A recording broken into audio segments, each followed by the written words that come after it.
Hello guys, it's Olivia here, and recently me and my group during one of meetings with our lecturer were talking about the upcoming topic medicines versus therapy. And well, both of them have pluses and minuses, but the common minus of both of them, at least here in Poland, is that if you don't want to pay for the visit, you have to wait really long to reach to the psychiatrist, a therapist, or a psychologist. And of course, your family doctor is able to prescribe you some medicines, but it still would have been good to see a specialist, a psychiatrist, before you actually get some. So, as we've already started with medicines, well, let's talk a little bit about the costs. So, let's say that you have to visit your psychiatrist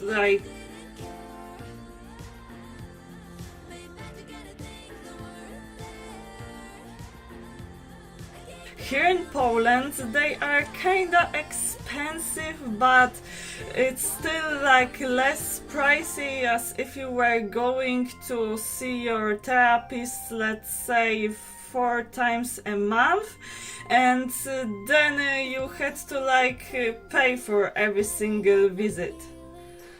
Also, when it comes to medicines, where there are two kinds of them, and the first one are the so-called emergency medicines, and these are the ones which you take, for example, when you've got a panic attack, and they start to work from that moment, very quickly, but well, there's a risk you may get addicted to medicines, so it's very important to stay careful and to listen to your doctor.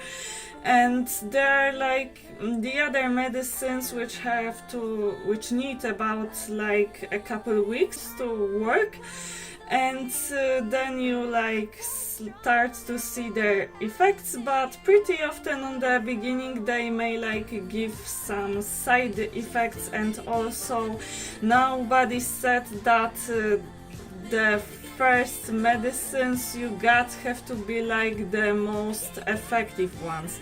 Sometimes you have to have your medicines changed a couple times before they actually work, or their doses changed.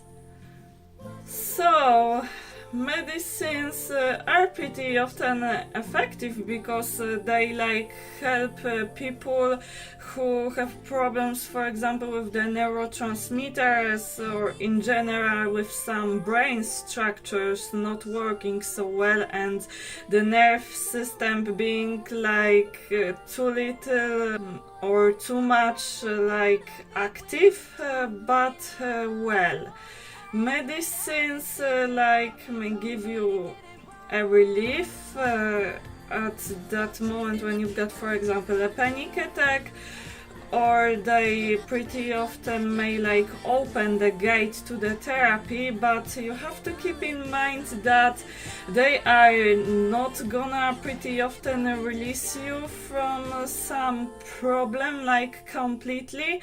And for example, medicines will not change your way of thinking.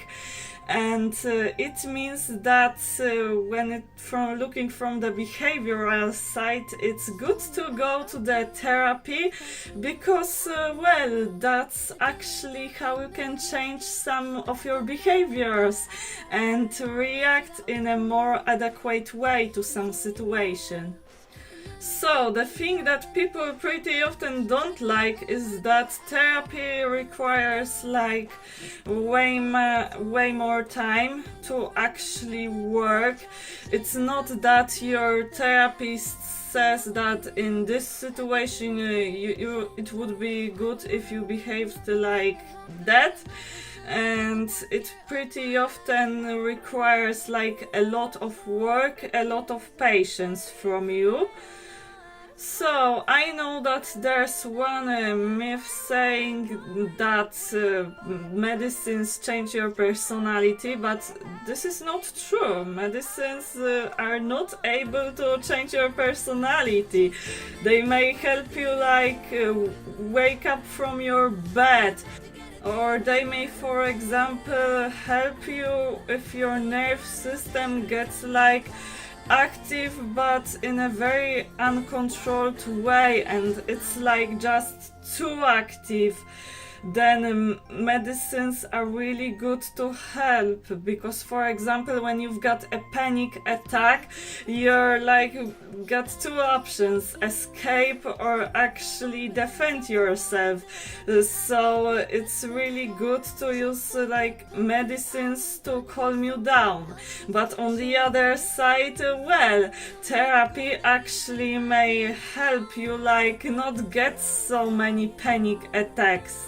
Therapy may actually help you cope with the fear, with the anxiety. If, for example, there's one situation which makes you kinda anxious, who knows?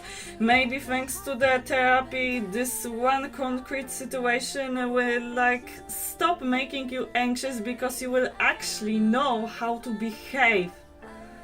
My general statement is that both medicines and therapy are required pretty often, because as I've said, medicines may actually open the gate to the therapy, especially if the patient's been coping with some illness which makes him or her actually not able to see the real world at the moment.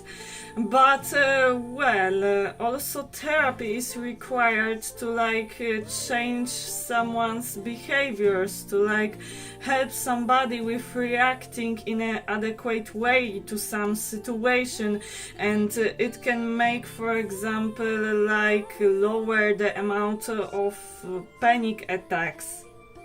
In both cases, it's very important to find a good specialist, a good psychiatrist, and a good therapist.